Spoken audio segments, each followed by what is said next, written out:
Well, YouTube, I'm back again. I just wanted to come to you and talk to you about driving in the Philippines.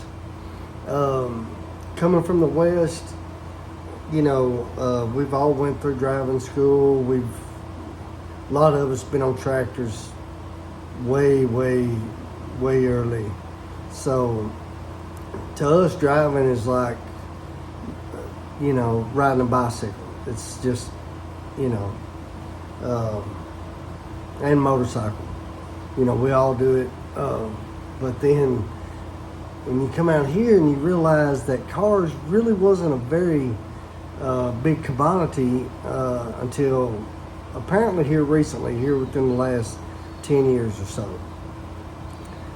Mostly it's motorcycles. And don't get me wrong, these Filipinos can sure ride motorcycles. Like I've seen them with 4, 5, 6 people, babies, everything, no helmets, nothing. They're all piled on a scooter and they are going, and hauling long things of steel, like you name it, I've seen it out here. It's so funny. Like it's amazing really to see it.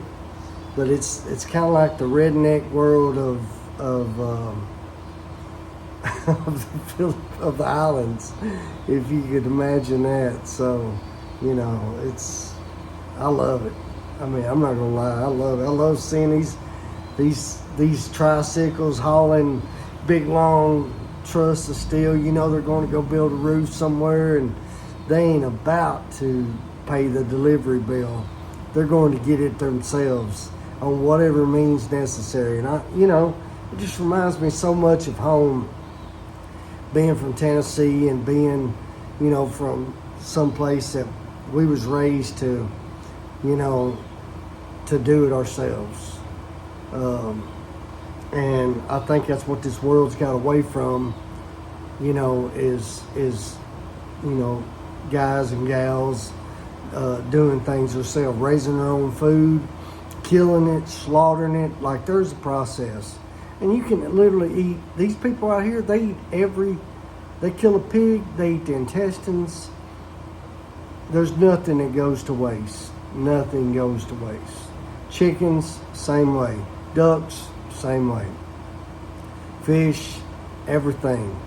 Like they cook and eat everything, every part of it. And I mean, I don't think they eat the fish guts or nothing like that. But they're all from Tennessee, or they're all from the South. That's the way I view it. Louisiana, Mississippi, the bayous, Alabama, Georgia, South Carolina, North Carolina, Virginia's, Kentucky, Arkansas, and even, Oklahoma, Texas, Montana, there's certain states that the Dakotas that, we've all got the same mindset. We're just raised in different parts of the country. That's all. So, for me to be here and still have my legs, both of them, is a blessing. These microwave weapons, they're real, and they are, they're dangerous, very dangerous. And when you become a targeted individual, then, you are, just part of their little program. And, the only thing I did differently 7, 8 years ago was picked up my Bible and started reading my Bible. And that is the only thing I've done differently. But, thank God I made it this long. My kids, they it's what I live for. I love it out here. They call it necrotizing fasciitis, a fast-acting, flesh-eating bacteria that, is what caused me to lose a portion of my lower left leg, but I know what it's from.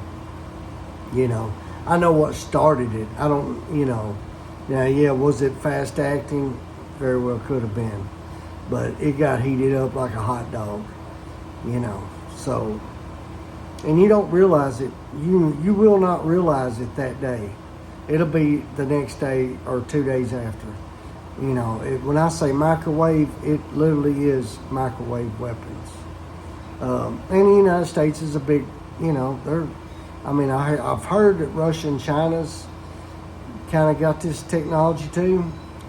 You know, I don't know. You know, the world's, it's not the same world that I grew up in. Like, I just can't believe how much it's changed. And it wasn't until I read the Bible that I read the changes that are coming. I just didn't really realize that I'm living in them changes right now. The Euphrates River, all the prophecies are being fulfilled. The Euphrates River's drying up. You know, there's also water being sprouted out right there in the desert. Like, it's, you know, the waxing cold. You know, everybody just waxing colder and colder, and then them trying to turn the straight guys and straight gals into homosexuals. Like, boy, if Satan don't have his hand in all this, I will kiss your rear end, because I'm telling you, it is like, and then especially America, when you get outside of America and the fear mongering, you know, the worst place that you can come in the Philippines, according to America, is exactly where I'm at. Okay? So if you believe for 1 second that America is telling you, they don't want you to leave. They want to enslave you there to be their little, you know, to do what you can, do your part. You know, because they don't need our protection. You know, if China was to put them 3 million soldiers, 10 million soldiers, whatever, on American soil, what are they going to do then? You know, is the microwave weapons going to wipe them all out? You know, I mean, I don't know. I've lost so much respect for America that it's because of our government. Our government's liars. You know, our government's straight up liars. And you can only lie for so long. You're only going to lie for so long, you know, before eventually it's going to catch up to you. And the Bible speaks of that too. It says the mighty men of war will be praying that the rocks fall upon them to save them from the wrath of God. Can you imagine, you know, that Daniel, that they seen this, that God actually showed this to them years and years ago, and yet we're living it out. Like, America's like, I don't know, man, it's so bad. That's why I'm here, really, I'll be honest with you. That's why I'm here in the Philippines. Yeah, I still got hit while I was here, but you know what? I'm not scared. You know, U.S., Space Force, U.S. Air Force, U.S. anything force, don't freaking scare me. You know what I mean? I'm American, and there's been many people die for that land over there. You know, including, you know, 1776. You know, Independence War, all the wars, Civil War. You know, Vietnam, Korean. You know, we fought. Just, well, what we thought, probably up until 2000, what we thought was for our sovereignty. But come to find out, it was just to make these bankers richer and richer.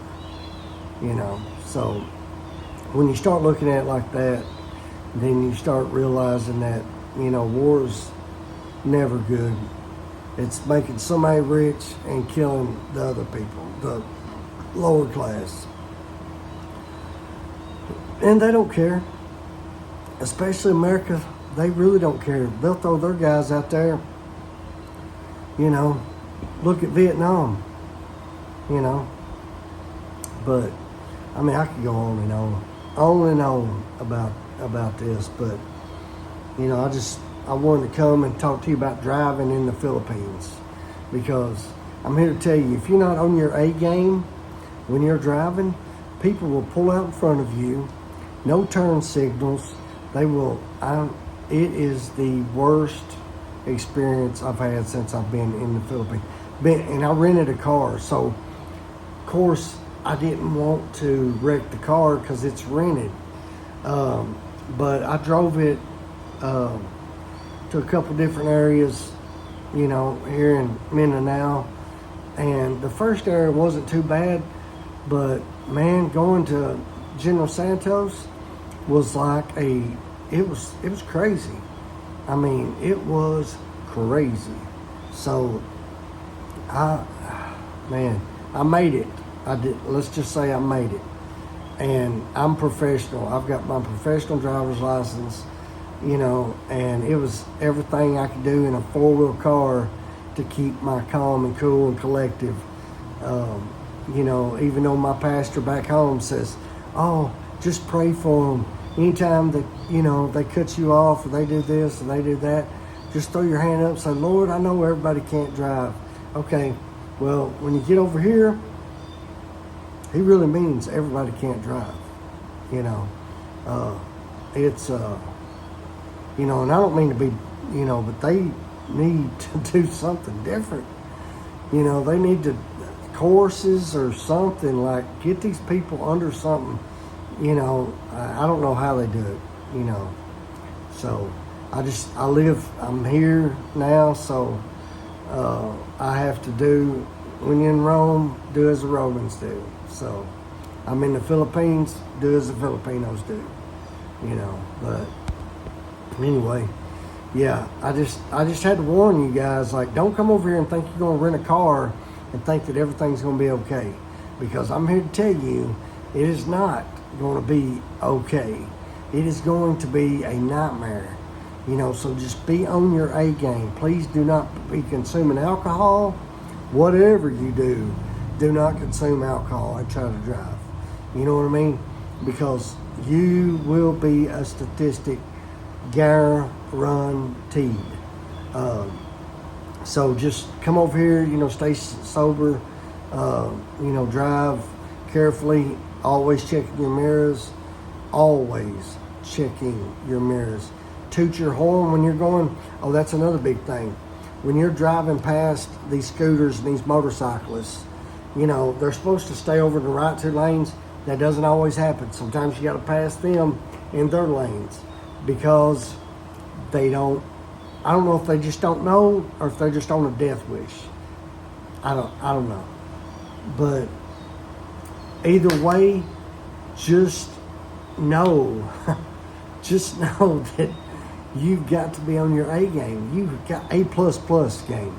Don't even be on your A game. Like, be completely sober, straight up, knowing that know exactly where you got to go, you know. And if you can't, I'm telling you, it's unlike anything that you've ever experienced before. And I ain't talking about traffic jams. Yeah, you'll get that when you get to the inner city. But I'm talking about there's no road signs, so you're not going. It's not like you're going to see exit 454, blah blah blah. No, none of that. You know, all that's out the door. You know, you're not going to get that yet. It's not here yet. I don't know when it'll get here. It's none of my business when it will finally arrive in the Philippines. But like Google Maps or something of that nature is kind of going to be your best friend, and then it's not going to be your best friend because hell, it don't know. You know what I mean? It really does not know. It got me lost a few times in Ginseng just a couple weeks ago. So, You know, I just want to get on here and warn everybody and say, look, guys, be on your best behavior whenever you're driving in the Philippines, because sober and best behavior, because it is definitely not what you're used to back home.